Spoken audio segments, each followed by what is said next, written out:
Hello, ladies and gentlemen. Welcome to the latest edition of the World Report. I'm Scott Crowfoot. On today's report, oil makes a rebound on the heels of lifting sanctions on Iran. How will this affect the oil market?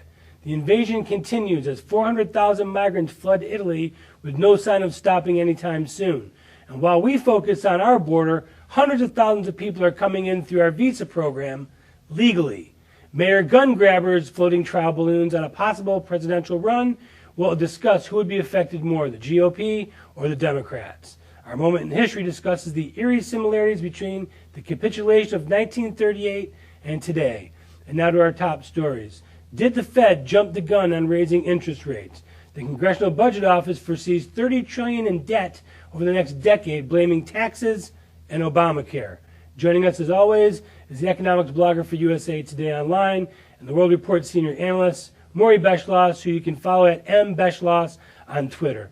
Maury, did the Feds jump the gun and raising, it's only a quarter percentage point, but we saw how the markets reacted. Do you think that the Fed raised rates a little early? No, I think they did the right thing in December and indicating somehow the so-called financial analysts out there, of which there are many but not too many brains, they said, oh, they're going to increase the rate 4 times next year, so it's not just a quarter point. This is just the beginning of a regular rating increase, because that's the way it's been in the past.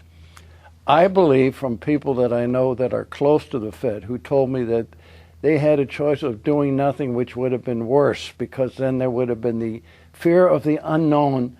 Are they going to come up with 1.5% or 2 or 3%? And hit you all at once. Exactly. They said what they tell me, and I can only tell you what they said from their contacts that are on the Federal Reserve Board, that this was their way of saying, okay, we will make a minor step forward to indicate there's no more quantitative easing, which they stopped. There's no more involvement of the Fed in the multi-week auctions.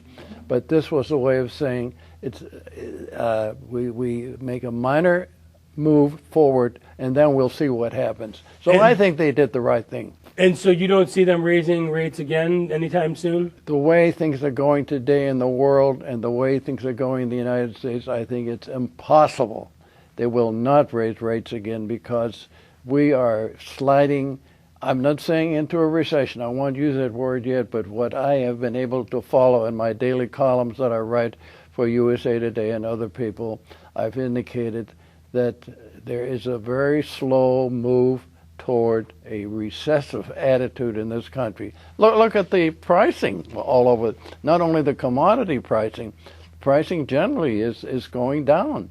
And the demand is not meeting up with the supply of thousands of items. Well, we were talking earlier off the air about the Baltic Dry Index. Yes. And how that relates to world economy, and it's a really good indicator as to what's happening globally. And tell the audience exactly what that is. Well, the Baltic Dry Index is using the Baltic, the trade that's going through the Baltic, which covers most of Central and Northern Europe, indicates how much trade there's going on, and if you don't have enough demand to meet the supply that's available from the country that's shipping, it's called the index. And the index is going up because the ships that are, whether they're tankers, oil tankers, or whether they're ships of dry goods or whatever, they're sitting in port, they're sitting in port. Well, we'll get later into the oil situation, but the Iranians have just piled up millions upon millions of barrels of oil sitting there waiting to get the deal that they got from Mr. Kerry and Mr. Obama to flood the market with the excess oil that they have been able to produce. So that's a good indicator, and I know the last time that we saw anything like this was 2008, and anyone that was around back then knows what happened in September, October, November of 2008. Global commerce basically ceased. No one was really moving anything. We have a different situation there. I think the end result may have been the same. However, if you recall, that had to do with cheap housing, mortgage-backed securities which were worthless,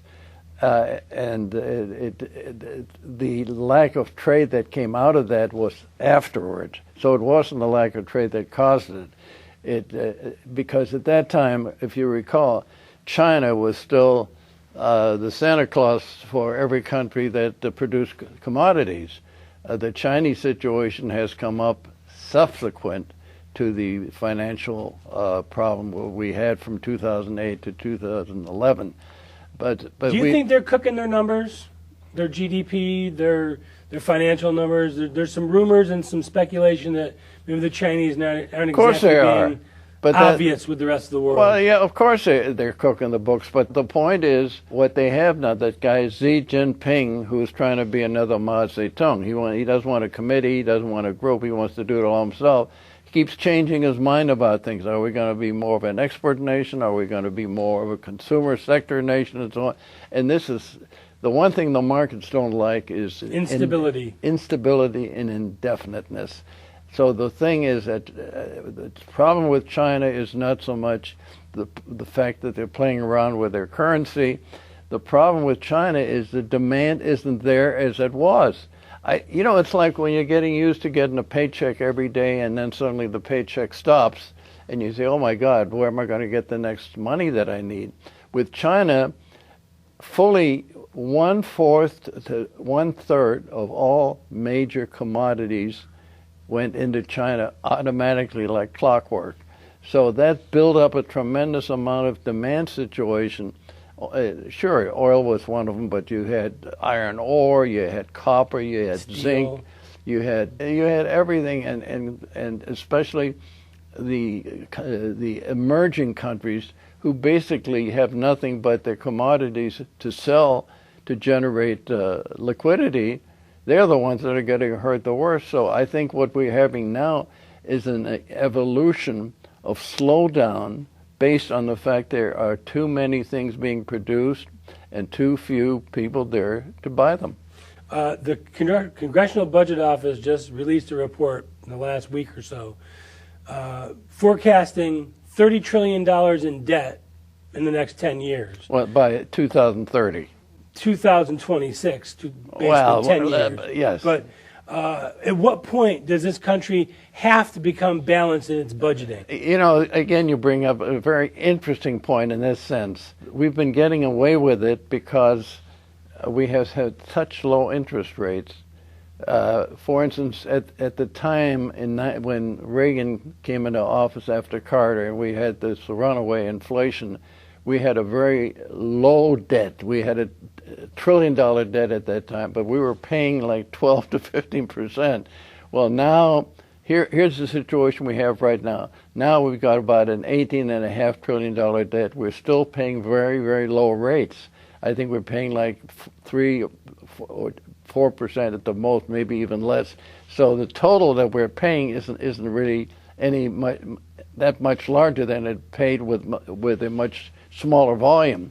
But the problem is what happens when the rates go up. Exactly. And also when it wouldn't take very much for us to be spending the majority of our money on the interest on the debt. Well, you've got one other thing going, and ever since I've been writing for USA Today, I've become a real expert on this thing by the very fact I study it for hours every day to get things that I don't seem to find anyplace else. And do you know that one third of our total debt is now owned by China and Japan? Even though China is, what if China starts pulling out? They can do it anytime they want to. Now they're only parking their money there because they're getting practically nothing for it. In Europe, Germany, their rate got so low you had to pay them to keep your money for them. Now, as long as you've got that high debt, you can live with it. But what happens, as you question, what happens when things get more normal or worse than that? Eventually, you're going to have much more of an inflationary environment sometime in the future. Then that's going to come and hit you over the head. You're talking about $70,000 more per household that each household is on the hook for, basically, in our own national debt.